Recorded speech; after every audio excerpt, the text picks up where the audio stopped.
그리고 이 남극에는 종말의 방아쇠를 당기는 빙하가 있는데 과학자들이 이거를 운명의 날 빙하, Doomsday Glacier 막 이렇게 부릅니다. 뭐길래요? 정식 이름은 스웨이치 빙하.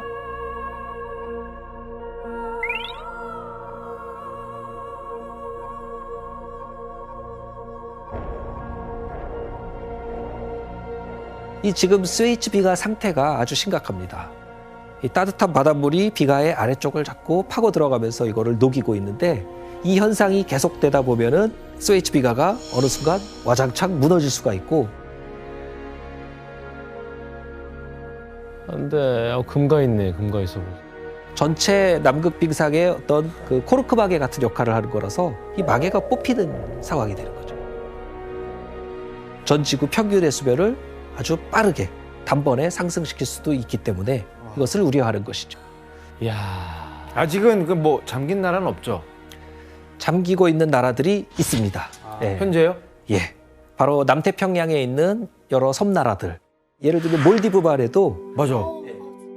국토 면적의 80%가 해발 1m 이하인 우와. 섬나라라서 해수면이 지금처럼 상승하면은 얼마 지나지 않아서 몰디브가 아예 지도에서 사라지게 됩니다.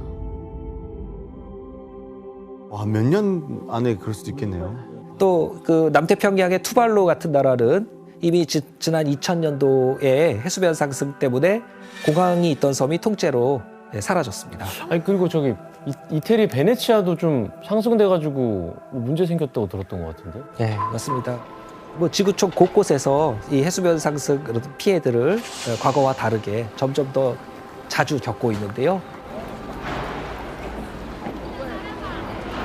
이런 나라에서는 이게 생존을 위협하는 긴급한 문제이다 보니까 기후 위기의 심각성을 세계에 알리려고 노력들을 하고 있습니다.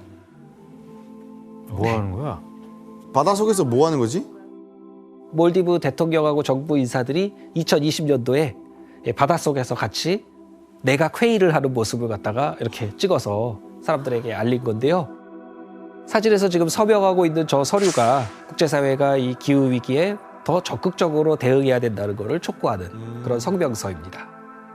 그러니까 이대로 가면은 머지않아서 우리 모두가 이런 상황에 직면할 것이다.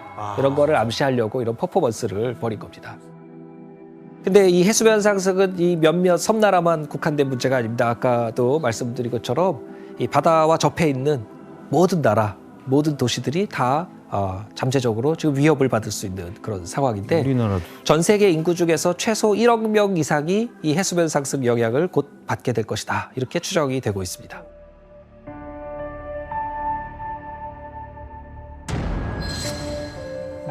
잠도군요. 우와. 오.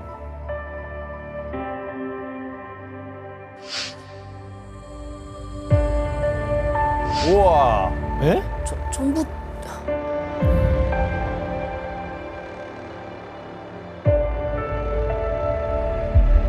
파라솔로나도? 아이가 없어지네.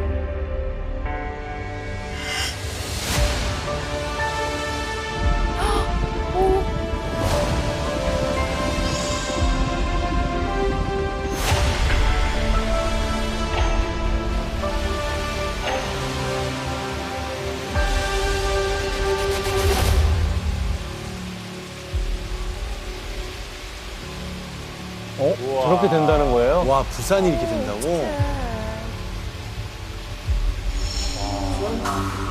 공항도 못 쓰겠네요 이제. 와, 못 쓰네.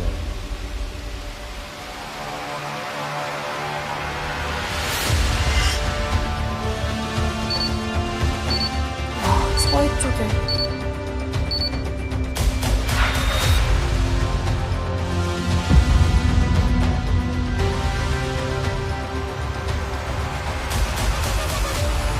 어떡해. 지금의 속도로 보면 저게 한 몇 년 뒤? 전 지구 평균 해수면이 올라가는 속도는 1년에 3mm 정도씩 올라갑니다. 근데 이제 이 해수면 상승 속도가 과거에 비해서는 몇 배나 빨라진 것이죠. 이게 상승이 가속화되고 있어서 앞으로 어느 정도 속도로 올라갈지 이 전망도 여러 가지로 엇갈립니다. 그래서 지금 속도로 계속 이게 진행이 되면은 한 80년 정도 지났을 때, 그러니까 2100년 정도가 되면은 해수면이 한 1.1m 올라가겠다. 그 정도 전망을 하고 있는데 이거는 굉장히 보수적인 전망입니다. 보수적인 거라고요?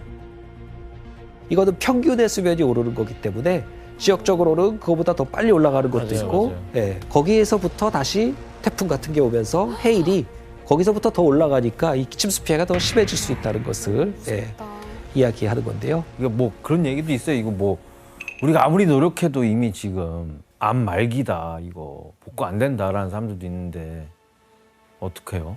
네, 지구 종말 시나리오는 이제 지구 온도가 지금 1.1도 올랐다고 했잖아요. 예, 2도를 넘어서 3도, 4도 이 속도로 계속 올라가는 거죠.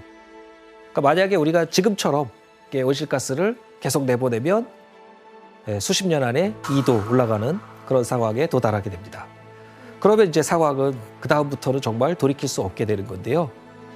그런데 무서운 사실은 이미 1.1도 올랐는데 앞으로 10년 안에 0.4도가 더 올라가서 지구 평균 온도가 4로 이전보다 1.5도 이상 올라가는 그 상황은 우리가 아무리 지금부터 노력을 해도 막기가 어렵다는 그런 전망입니다. 그래서 인류가 지구 온난화 수준을 막아야 되는 그 최후의 보루 저지선이 1.5도, 2도 이제 그 사이가 되는 것이죠.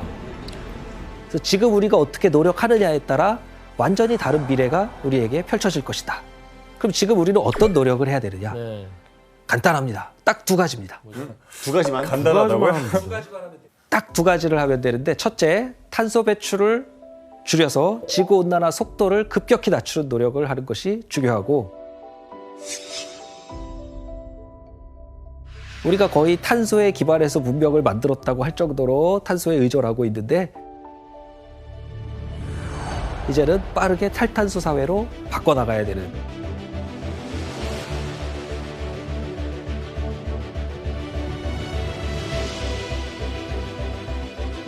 우리나라에서 한 사람이 1년 동안 배출하는 탄소는 11.8톤, 세계 평균의 2.5배나 됩니다. 우리가 합리적인 소비를 하고 합리적인 투자를 할 때 정부와 기업을 바꿀 수가 있고 그걸 통해서 사회 전체를 바꿀 수가 있고 자, 두 번째로 우리에게는 이 변화하는 기후에 적응하기 위한 노력이 필요합니다. 태풍 매미 이후 우리나라는 방제를 통해서 태풍 피해를 많이 줄여왔습니다. 이처럼 기후 위기에 있어서도 같은 노력이 필요한 것이죠. 급변하는 기후에 대응하고 피해를 줄이기 위한 실질적인 고민을 지금 시작해야 될 때인 겁니다. 이 지구 온난화의 속도를 늦추는 일은 너무도 시급하고 절실합니다. 인류가 생존하기 위해서는 지금 우리가 바뀌어야 되는 것이고 이것을 깊이 새기고 행동하는 것이 오늘 우리가 기후변화의 역사를 공부하는 이유입니다.